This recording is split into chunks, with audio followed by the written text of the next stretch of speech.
একদিন এক বৃদ্ধ ব্যক্তি উনার চার নাতিকে নিজেদের মধ্যে ঝগড়া করতে দেখেন। এভাবে ঝগড়া করতে দেখে বৃদ্ধ ব্যক্তি চার নাতিকে উনার পাশে আসতে বললেন। দাদুর পাশে আসার পর দাদু চার নাতিকে একটি একটি করে কাঠি আনতে বললেন।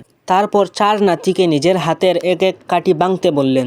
তারা অতি সহজেই নিজের হাতের এক একটি কাঠি ভেঙে ফেলল।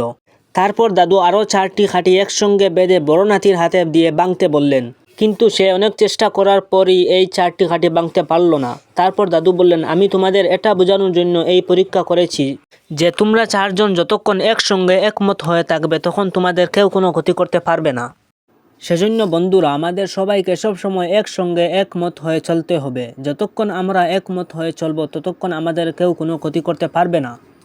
তাই ইংরেজরা ভালোভাবে জানতো যে ভারতের হিন্দু ও মুসলমান যতক্ষণ একসঙ্গে থাকবে তারা ভারতের শাসন ক্ষমতা লাভ করতে পারবে না।